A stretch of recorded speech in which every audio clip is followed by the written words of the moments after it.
रमेश को नींद नहीं आ रही थी। वो बार बार करवट बदल रहा था। काफी देर हो गई थी और रमेश सो ही नहीं पा रहा था। रमेश उठता है और चप्पल पहनकर बाहर सैर पर निकल जाता है। अक्सर गांव में लोग 5 बजे ही उठ जाते हैं, पर उस दिन 6 बजे भी सब सो रहे होते हैं।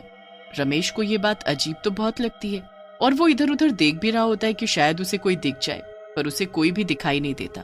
दूर दूर तक कोहरा जमा होता है। रमेश उस कोहरे में चला जाता है और कुछ देर बाद उसे एक घूंघट वाली औरत दिखती है। ये इस वक्त दुल्हन, वो भी अकेली? जरा चल कर पूछता हूँ कि क्या चक्कर है। रमेश उस दुल्हन के पास जाता है। उसने लंबा सा घूंघट किया होता है। रमेश उसके हाथों की तरफ देखता है। उसके हाथ बेहद ही खूबसूरत होते हैं और चूड़ियों में तो वो और भी ज्यादा खूबसूरत लग रहे होते हैं। रमेश तो उनको देखता ही रह जाता है।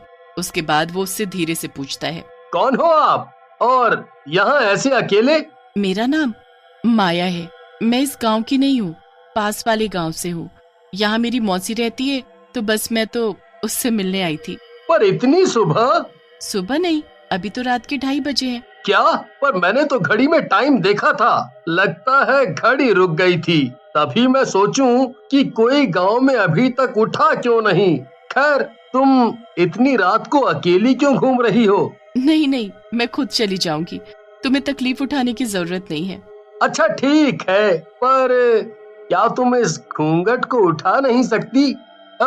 मतलब ऐसे ही, वो मुझे लगा मैं इतनी देर से तुमसे बात कर रहा हूँ और तुमको देखा भी नहीं। क्या सच में तुम मेरी शक्ल देखना चाहते हो? ठीक है, फिर ये देखो। माया इतना कहते ही अपना घूंघट ऊपर कर देती है और रमेश उसकी शक्ल देखकर दूर पीछे जाकर गिरता है। उसके सामने कोई खूबसूरत औरत नहीं बल्कि एक भयानक शक्ल वाली चुड़ैल खड़ी होती है। रमेश की तो डर के मारे आवाज ही नहीं निकल रही होती। वो इतना घबरा जाता है कि अपनी जगह से उठ भी नहीं पाता। क्या हुआ? तुम तो मेरी शक्ल देखना चाहते थे ना, तो फिर अब डर क्यों रहे हो? मेरे पास आओ, आओ मेरे पास, फिर तुम्हें मुझसे बिल्कुल डर नहीं लगेगा। नहीं नहीं, मुझे जाने दो, मुझे जाने दो। जो एक बार मेरी शक्ल देख लेता है फिर हमेशा के लिए मेरा हो जाता है। अब तुम कहीं नहीं जा सकते, अब तुम मेरे हो, सिर्फ मेरे। चुड़ैल अपने हाथों से इशारा करते हुए उसे पास बुलाती रहती है। रमेश चुड़ैल की तरफ देखता ही रहता है और धीरे धीरे उसका दिमाग उस चुड़ैल के वश में हो जाता है। चुड़ैल बड़ी खुश होती है और जोर जोर से हंसने लगती है। अब आएगा मजा। वो चुड़ैल वापस अपना घूंघट करती है और तुरंत वहाँ से गायब हो जाती है। रमेश को कुछ होश नहीं होता। वो अपने घर जाकर बस सो जाता है। अब अगली सुबह रमेश की माँ उसे उठाती है। उठ बेटा, आज हमें लड़की देखने जाना है। रमेश उठकर नहा धोकर तैयार हो जाता है। उसके बाद वो लड़की के घर जाते हैं। लड़की सबको बड़ी पसंद होती है, पर रमेश उसकी तरफ देख भी नहीं रहा होता। रमेश की माँ उसे कोहनी मार कर लड़की की तरफ देखने का इशारा करती है।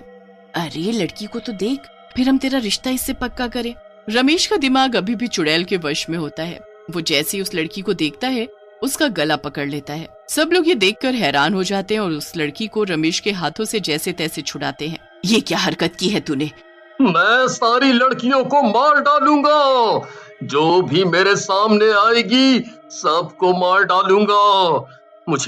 मुझे माया से प्यार है, बस माया से। मुझे माया चाहिए, माया माया माया। ये सब कहते हुए रमेश वहाँ से उठकर चला जाता है। लड़की वाले बहुत गुस्सा होते हैं। रमेश के माता पिता उनसे माफी मांगकर घर वापस आ जाते हैं।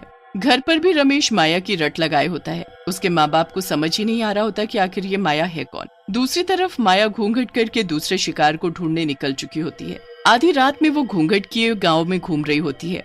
फिर उसे बस स्टॉप पर एक लड़का बस से उतरता दिखता है। चुड़ैल उसे देखकर मुस्कुराने लगती है और फिर उसका पीछा करती है। ऐसा क्यों लग रहा है कि कोई तो है मेरे पीछे। मोहित एकदम मुड़ता है तो उसके पीछे वही घूंघट किए चुड़ैल चल रही होती है। मोहित पहले तो घबरा जाता है, पर फिर वो उससे पूछता है कि वो यहाँ क्या कर रही है। चुड़ैल उसे भी एक झूठी कहानी सुनाकर अपनी बातों में फंसा लेती है। मोहित पूरे रास्ते उससे बातें करता जाता है, पर आखिर में वो भी वही गलती कर देता है जो रमेश ने की थी। क्या आप अपना घूंघट ऊपर कर सकती हो? मतलब बस मैं देखना चाहता हूँ कि आखिर जिसकी इतनी मीठी आवाज है उसका चेहरा कितना खूबसूरत होगा। ऐसी बात है तो मैं अभी तुम्हारी ये इच्छा पूरी करती हूँ। मोहित के इतना कहते ही चुड़ैल अपना घूंघट ऊपर करती है और मोहित वहीं जमीन पर गिर जाता है। मोहित अपने आप को उठाकर वहां से भागने लगता है कि चुड़ैल उसे एक हाथ से ऊपर उठा देती है। जो एक बार मेरा घूंघट उठवा देता है वो मेरा हो जाता है। अब तू मेरा है, मेरा। देख मेरी आंखों में, देख। मोहित चुड़ैल की आंखों में देखता है तो उसे कुछ होने लगता है। वो भी चुड़ैल के वश में हो जाता है। चुड़ैल उसे ऐसे ही वापस जमीन में पटक देती है। उसके बाद वो जोर जोर से हंसती है और अपना घूंघट करके चल देती है। मोहित अपने होश में नहीं होता और उठकर सीधा अपने घर की ओर चल देता है। ये सब कुछ दूर खड़ी शीतल देख रही होती है। शीतल मोहित की पड़ोसन होती है जो देर रात किसी जागरण से वापस आ रही होती है। ये सब मैं क्या देख रही हूँ? हमारे गांव में चुड़ैल है, वो भी घूंघट वाली चुड़ैल। मुझे इसके बारे में कल ही गांव वालों को बताना होगा। अगले ही दिन शीतल बहुत बीमार पड़ जाती है और उसे कुछ होश ही नहीं होता। शीतल जितने दिनों में ठीक होती है उतने दिनों में वो चुड़ैल जाने कितने लोगों को अपने काबू में कर चुकी होती है। जिस दिन शीतल को होश आता है वो जल्दी से उठकर बाहर जाती है। सामने का नजारा देख उसके होश उड़ जाते हैं। कुछ लड़के और आदमी औरतों का गला दबा रहे होते हैं। ये सब क्या हो रहा है? मुझे सबको बचाना होगा। अरे बेटी, कहाँ मौत के मुंह में जा रही है? पर ये सब हो क्या रहा है हमारे गांव में? पता नहीं हमारे गांव के मर्दों को क्या हो गया है। वो बस किसी भी औरत को देखते हैं तो गुस्से में आकर उसकी जान लेने पर उतारू हो जाते हैं। यहाँ तक कि मेरे बेटे ने कुछ दिन पहले एक लड़की जिसे हम शादी के लिए देखने गए थे उस पर ही हमला कर दिया। उसके बाद वो मोहित है ना, उसने गांव की एक लड़की का गला दबा दिया। वो तो अच्छा हुआ उसकी माँ सही वक्त पर आ गई और उसे बचा लिया। बहन बेटी को छोड़ ये मर्द किसी भी औरत को मारने पर उतारू हैं। मुझे पता है ये लोग ऐसा क्यों कर रहे हैं। ये सब वो घूंघट वाली चुड़ैल का काम है। मैंने देखा था उस रात खुद अपनी आंखों से। उसने मेरे सामने घूंघट ऊपर किया और उसकी चुड़ैल शक्ल मैं अभी तक नहीं भूल पाई। उसने मेरे सामने मोहित को वश में किया। मैं घर आकर किसी को कुछ बता पाती कि मैं खुद ही ऐसी बीमार पड़ी कि मुझे आज होश आया। पर अब हमें उस घूंघट वाली चुड़ैल को पकड़ना होगा और सब कुछ ठीक करना होगा। तो चलो अभी गांव के पंडित जी के पास। दोनों जल्दी से पंडित जी को उस चुड़ैल के बारे में बताते हैं। क्या उसका इंतजाम करना कोई आसान काम नहीं है। वो चुड़ैल हमेशा की तरह आज रात भी घूंघट में बाहर निकलेगी। बस तुम्हें कैसे भी करके उस औरत के पल्लू का कोना काट कर लाना है। ये तो बहुत मुश्किल काम है। वो चुड़ैल बस गांव के आदमियों के पास ही आती है तो मैं कैसे कर पाऊंगी ये सब? तभी तो कहा था कि मुश्किल काम है। पर अगर गांव को उस घूंघट वाली चुड़ैल से बचाना है तो ये तो करना ही पड़ेगा। शीतल और रमेश की माँ घर आ जाती हैं। शाम तक इसी के बारे में सोच सोच कर उनका सर दर्द हो जाता है, पर उन्हें कुछ समझ नहीं आता कि आखिर वो किसको भेजे। कोई भी चुड़ैल का नाम सुनकर जाने को तैयार ही नहीं होता। फिर शीतल के दिमाग में एक आइडिया आता है। वो रमेश के कपड़े पहनकर और अपने सर पर पगड़ी बांधकर और नकली मूछें लगाकर लड़का बन जाती है और निकल जाती है। आधी रात को उस घूंघट वाली चुड़ैल की तलाश में। डर तो उसे बहुत लग रहा होता है, पर वो हिम्मत करके चलती जाती है। काफी देर बाद उसे वो घूंघट वाली चुड़ैल मिल जाती है। वो शीतल के पास आकर उससे बातें करने लगती है। मेरा नाम हरिया है। मेरे पेट में दर्द हो रहा था तो बस मैं टहलने निकला था।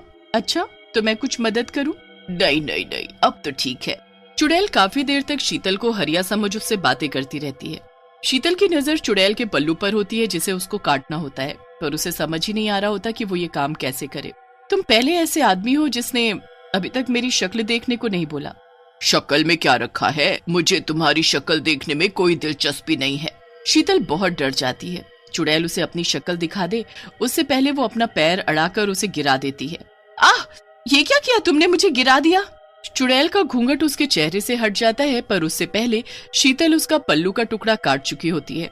शीतल जल्दी से वहां से भागती है। तभी उसकी पगड़ी गिर जाती है और उसके बाल खुल जाते हैं। मतलब तू लड़का नहीं लड़की है? तूने मुझे पागल बनाया। तेरी ये हिम्मत, मैं तुझे जिंदा नहीं छोड़ूंगी। तू मेरा कुछ नहीं बिगाड़ सकती। तेरा पल्लू का ये टुकड़ा मेरे पास है। अब तू मेरी कैद में है हमेशा हमेशा के लिए। नहीं नहीं नहीं, ऐसा नहीं हो सकता। ऐसा ही है। अब तेरा ये गंदा जादू खत्म।